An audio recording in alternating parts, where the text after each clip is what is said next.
तो ये भाग रहे हैं। अब तक कम से कम 8 से 10 लाख यहूदी फ़लस्तीन छोड़कर जिन-जिन देशों से आए थे, उन देशों में फरार हो चुके हैं। पहली बात तो ये है। दूसरी बेचैनी ये है कि जो उनसे वादा किया गया था कि इसराइल एक सेफ स्टेट बनेगा। पूरे दुनिया के यहूदी आकर रहें बहुत ही पीसफुल माहौल में। पीसफुल माहौल के लिए ज़रूरी है कि जियो और जीने दो। आप सोचें कि हम फ़लस्तीनियों को मार दें, कत्लेआम करते रहें और हम सुकून से रहें, रिस्पॉन्स नहीं आएगा, बिल्कुल आएगा रिस्पॉन्स। यहाँ पे 3 चीजों का जिक्र बतौर खास सामने आया। एक न्यूक्लियर, दूसरा लॉन्ग रेंज बैलिस्टिक मिसाइल और तीसरा प्रॉक्सी, मतलब हिजबुल्लाह, हमास, अब्दुल शाबी और अंसारुल्लाह लाहौती। ये इनका जिक्र का है कि होना है। लेकिन सच्चाई ये है कि डोनाल्ड ट्रंप ने इजराइल को बड़ी धमकी दी है। डोनाल्ड ट्रंप ने साफ साफ कहा है कि आप गाजा में घर गिराना बंद करो।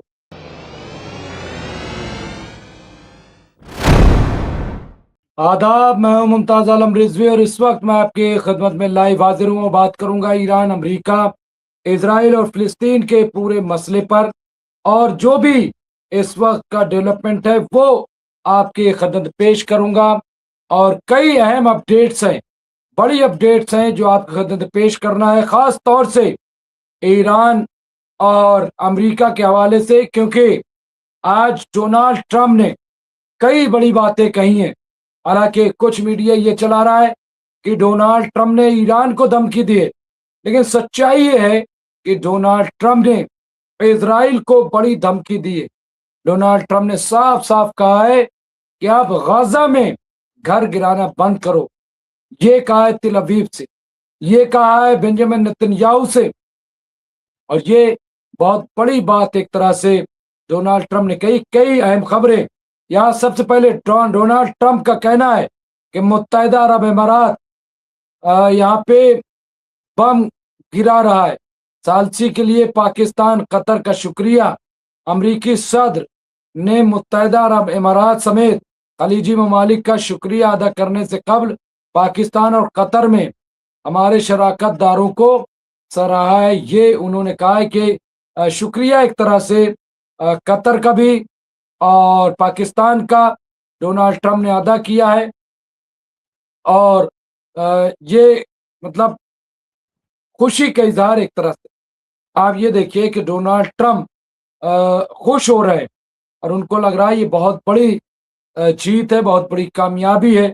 तो ये देखिए, सदर ने वली अहद शेख खालिद बिन मोहम्मद बिन जायद का हवाला देते हुए कहा कि मुत्तहिदा अरब अमारात में यहाँ पे मोहम्मद एक नाकाबिले यकीन जंगजू हैं, वो बम गिरा रहा था।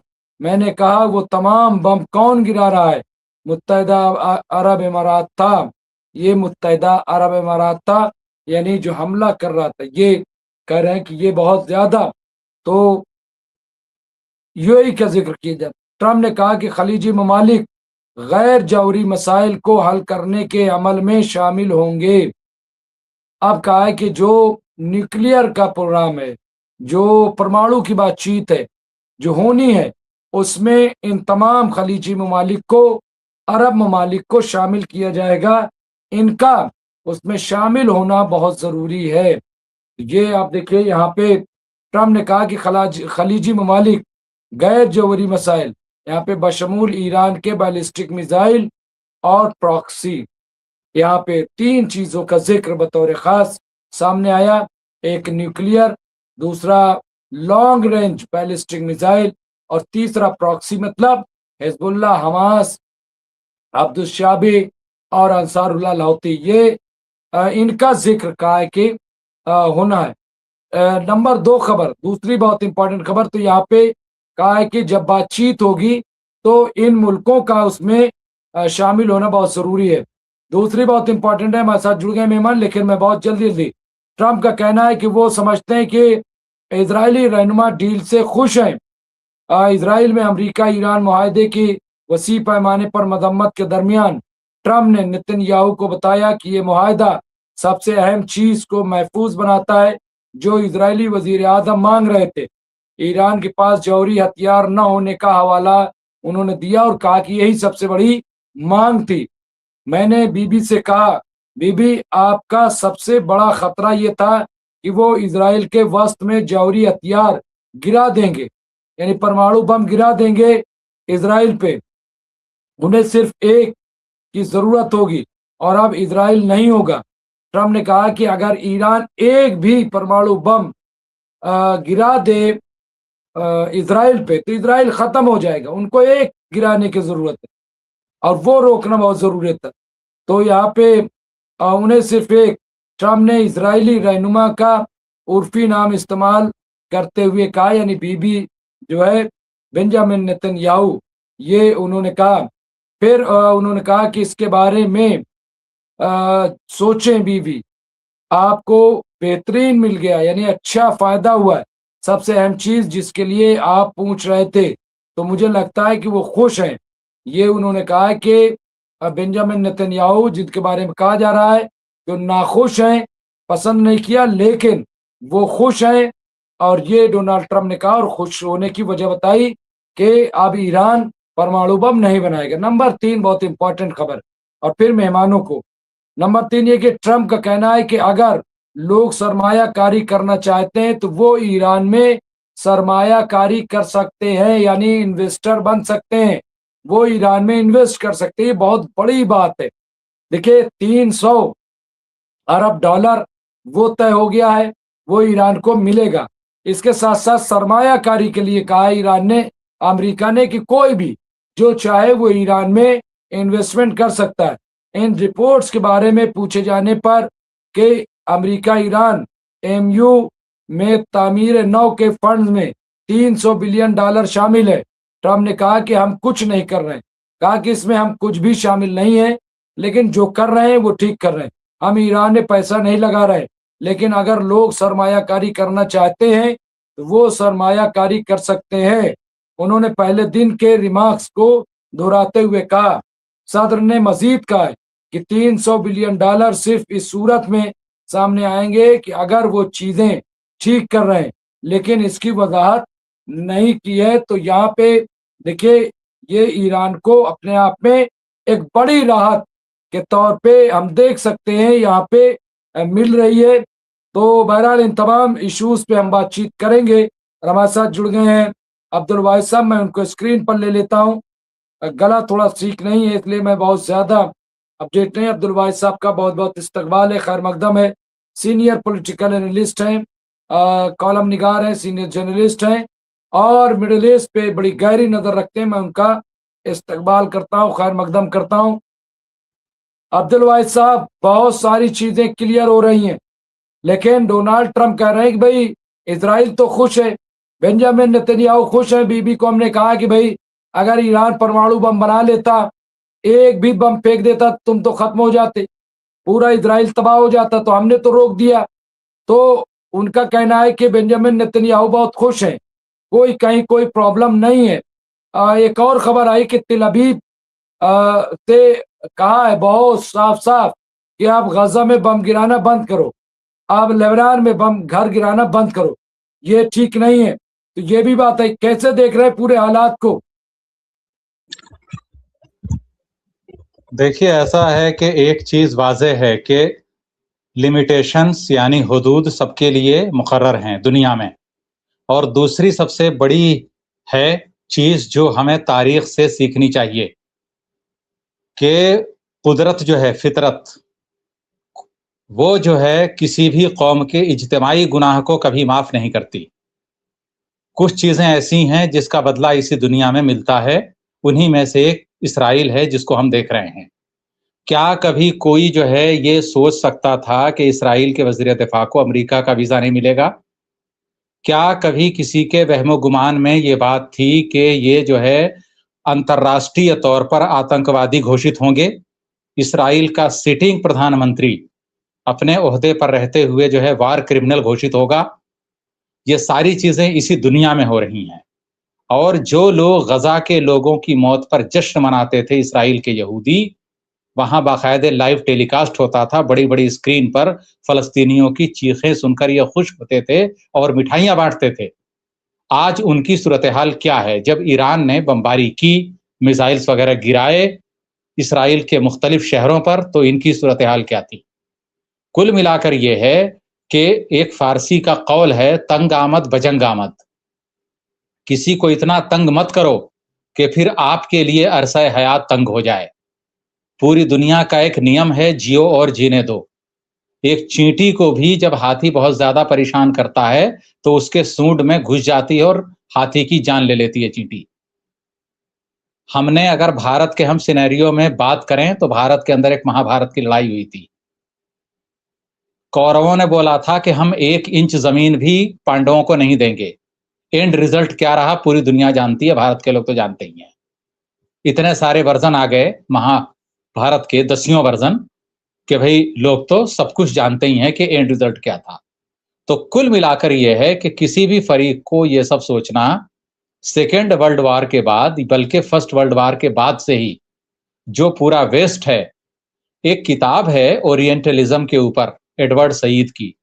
एडवर्ड सईद फलस्तीन के थे, उसके बाद वो यूएस गए, वहां उन्होंने रिसर्च किया, वहां वो प्रोफेसर बने। उन्होंने बोला है कि पूरे मशरिक को, जैसे बहुत सारे सिनोनिम्स होते हैं, मशरिक को शरक भी बोलते हैं और मगरिब को गरब, शरक और गरब, ला शरकिया ला गरबिया, ऐसे ही बहुत सारे सिनोनिम्स होते हैं, बहुत सारे उसके। जैसे सूरज को रवि भी बोलते हैं, सूर्य भी बोलते हैं, पानी को जल, नीर। तो सेम उसमें जो है सॉरी तो जो है सेम उसमें एडवर्ड सईद की बुक, ये कम से कम 50 साल पुरानी किताब है, जिस किसी को मौका मिले पढ़े। ओरिएंट के माने होते हैं पश्चिम, यानी पश्चिम, पूरब। पूरब के बारे में मगरिब की सोच क्या है, वेस्ट किस तरह नजरिए से देखता है, किस तरह से उसने सोशल डिवीजन क्रिएट किया। अब आप देखिए कि अगर कोई जो है ईस्ट के अंदर जो है उस तरह से जो है मिनी स्कर्ट वगैरह पहनने का रिवाज नहीं है। ईस्ट के लोग, अगर हम भारत की बात करें, साड़ी वगैरह बांधते हैं।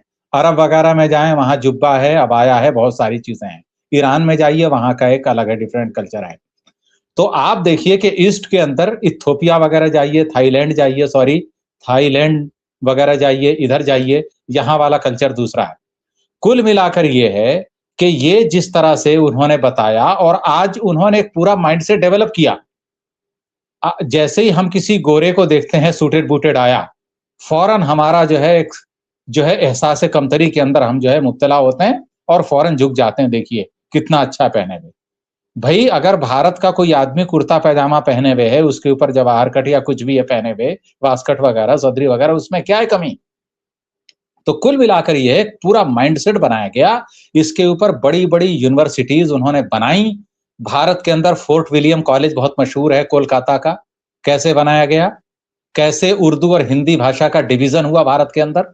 तो सेम उसी वे में किस तरह से पूरे मिडिल ईस्ट रीजन के अंदर उनको किस तरह से एक दैत्य बनाकर, एक डेमन बनाकर, एक शैतान बनाकर दुनिया के सामने पेश किया गया।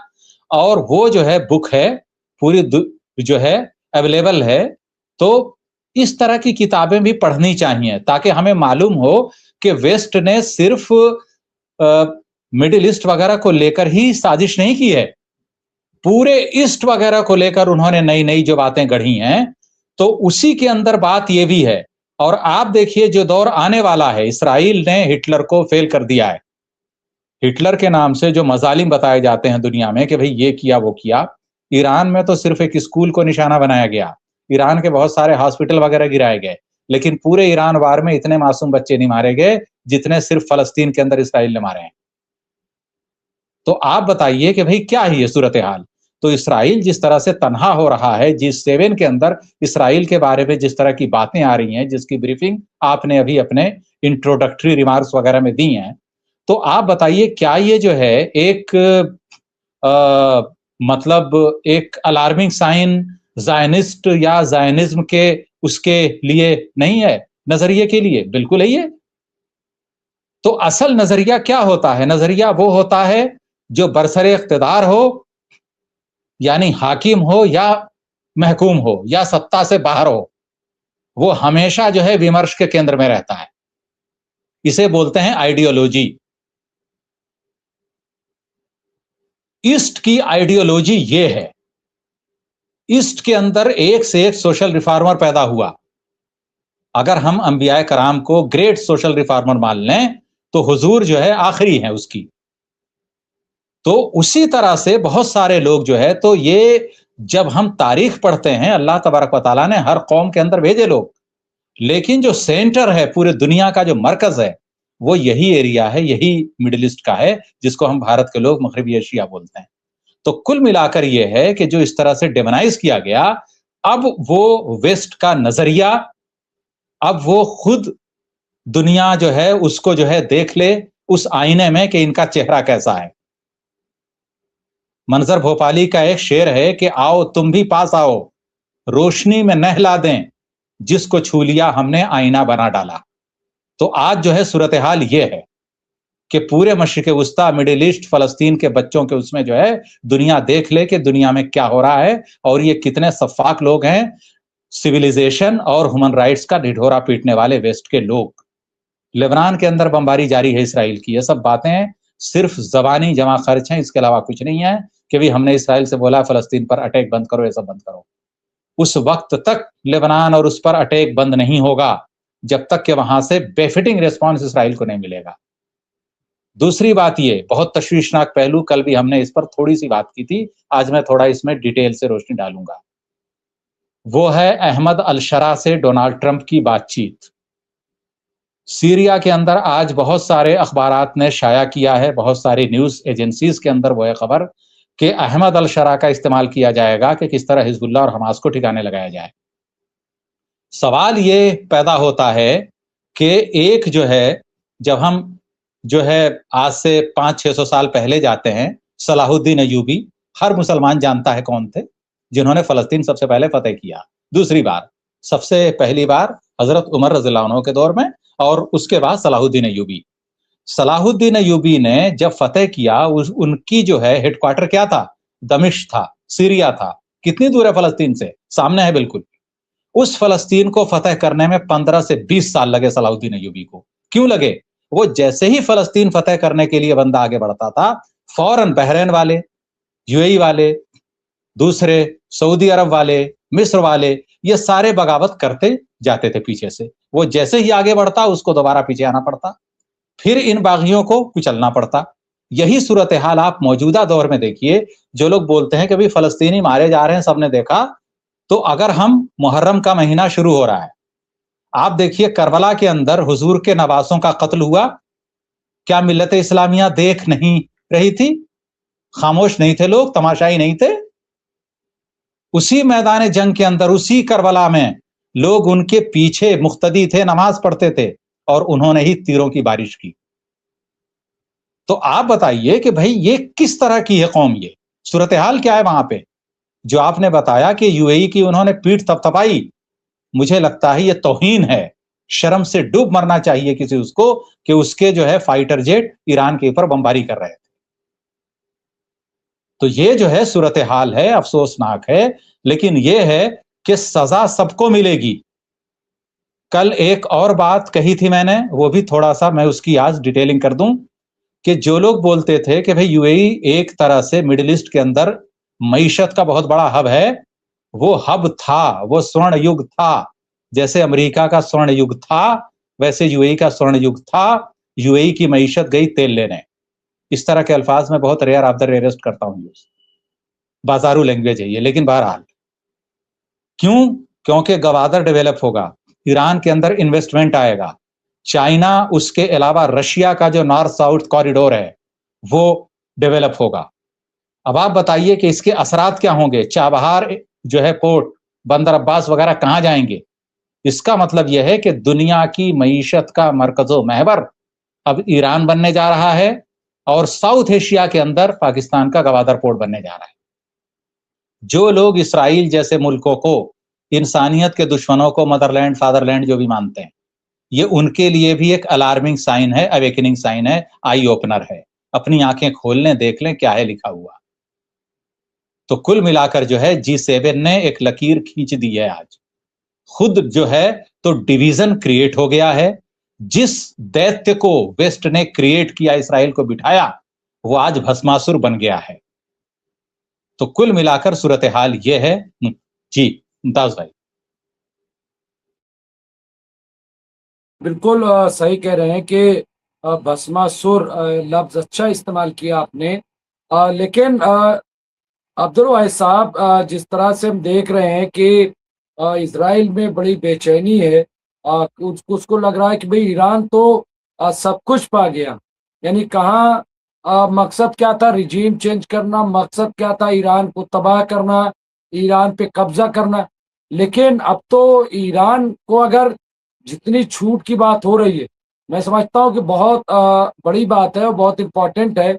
और अभी लेबनान हो या तमाम ये सारी जो जगह, सबके लिए ईरान बोल रहा है कि नहीं, ये आपको खाली करना पड़ेगा और यहाँ आपको रुकना पड़ेगा। ऐसा नहीं हो सकता कि आप यहाँ पे हमले करते रहें और दुनिया जो है वो देखती रहेगी या ईरान खामोश रहेगा। कल ही IRGC ने कहा कि अगर लेबनान पे हमला जारी रहेगा तो इसका जवाब दिया जाएगा, हम बर्दाश्त नहीं करेंगे। लेकिन ऑल ओवर ओवरऑल जो है, ओवरऑल ये कहा जा सकता है कि ईरान जो है वो अपने मकसद की तरफ बढ़ रहा है। क्या लग रहा है, क्या अभी भी ईरान थोड़ा मोहतात रहेगा? क्योंकि धोखा देने में कोई देर नहीं लग सकती है। देखिए, ऐसा है कि ईरान आज का देश नहीं है, हजारों साल पुराना देश है। सिविलाइजेशन ईरान की आज की नहीं है। ईरान के लोग पढ़े लिखे आज के नहीं है कि ये दूसरी तीसरी नस्ल है। तो जो मुल्क जितना कदीम होता है वो उतना ही बुर्दबार, उतना ही बाहिकमत, उतना ही दानाई का मुजाहरा करता है। कुल मिलाकर यह है कि आप पूरे सिनेरियो के अंदर देखिए, कोई दूसरा मुल्क होता 3-3 बार धोखा खाने के बाद क्या कभी डायलॉग टेबल पर बैठता? डायलॉग टेबल पर बैठने के बावजूद जिस तरह से अपनी बहुत सारी बातें ईरान ने मनवाई हैं, ये पूरी दुनिया के लिए बहुत जल्द स्टडी का टॉपिक बनने जा रहा है। पहली बात तो ये है। दूसरी बात जो आपने कही इसराइल के बारे में कि इसराइल के अंदर बेचैनी है। बेचैनी क्यों है? हर वो शख्स जो गलती पर होता है बेचैन होता है। मैंने यही बोला आपसे कि कुदरत या फितरत, मैं इसमें रिलीजन या कोई अल्लाह तबारक व तआला का नाम नहीं डाल रहा हूं, क्योंकि बहुत सारे लोग देखेंगे। मैं एक यूनिवर्सल पर उसमें कि पूरी दुनिया की तारीख है ये कि कौमों के इज्तिमाई गुनाह, सामूहिक अत्याचार की सजा इस दुनिया में भी मिलती है। इसराइल के लोग इसराइली नहीं हैं। कोई पोलैंड से आया, कोई रशिया से आया, कोई चाइना से आया, कुछ लोग भारत से भी गए, दुनिया के हर कोने से आए, जर्मनी से आए, फ्रांस से आए, यहाँ से आए। उनका भाई जब इसराइल बनने से पहले रहते थे तो कहीं के तो नागरिक रहे होंगे। तो ये डुअल सिटीजनशिप, दो तीन देशों का पासपोर्ट है, तो ये लोग कहाँ के हैं? तो ये भाग रहे हैं। अब तक कम से कम 8 से 10 लाख यहूदी फलस्तीन छोड़कर जिन जिन देशों से आए थे उन देशों में फरार हो चुके हैं। पहली बात तो ये है। दूसरी बेचैनी ये है कि जो उनसे वादा किया गया था कि इसराइल एक सेफ स्टेट बनेगा, पूरे दुनिया के यहूदी आकर रहें बहुत ही पीसफुल माहौल में। पीसफुल माहौल के लिए जरूरी है कि जियो और जीने दो। आप सोचें कि हम फलस्तीनियों को मार दें, कत्लेआम करते रहें और हम सुकून से रहें, रिस्पांस नहीं आएगा? बिल्कुल आएगा रिस्पांस। मैंने अभी बताया कि अगर हाथी चींटियों के झुंड को भी कुचलने की कोशिश करे और एक भी चींटी अगर सूंड में घुस गई तो वो हाथी की जान ले लेगी। तो फलस्तीन था बेसिकली, इसराइल था ही नहीं कोई। जो इंडिजिनस पॉपुलेशन वहां की लोग थे वो यहूदी ईसाई आज भी फलस्तीन में थे। वो लोग जो है पोलैंड वगैरह इधर उधर कुछ लोग गए होंगे, लेकिन असल जो है तादाद यहूदियों ईसाइयों की वो फलस्तीन में ही थी। और आप देखिए कि सबसे पहले इसराइल के कयाम के बाद इसराइल के खिलाफ हथियार उठाने वाला कोई मुसलमान नहीं था। जॉर्ज हबश ईसाई था। अहमद शेख यासीन का गुरु जॉर्ज हबश ईसाई था। यासिर अराफात का गुरु जॉर्ज हबश ईसाई था। तो लोग पढ़ें इसको। और भी बहुत सारे जो जो फलस्तीन की जो पहली खेप थी फाइटर्स की, वो सारे के सारे ईसाई थे और उनमें कुछ तो यहूदी भी थे। तो जो ओरिजिनल जो है फलस्तीनी थे, इसराइली थे, उनको इन नाम नेहाद इसराइलियों ने मार के भगा दिया। जैसे कोलंबस ने अमेरिका के ओरिजिनल अमेरिकन को मारा था जो काले लोग थे। अमेरिकन ओरिजिनल काले होते हैं जिनको बोलते हैं रेड इंडियन। ये जो गोरे थे कोलंबस के साथ गए थे, जिन्होंने काले लोगों का कत्लेआम किया और उसके बाद अपनी सत्ता स्थापित की। तो ये पूरे की पूरी हिस्ट्री है इनकी। इसीलिए जो है ये एक आई ओपनर है, इसराइल का एक चैप्टर है कि इस तरह से इज्तिमाई गुनाहों की सजा कैसे मिल रही है उसको।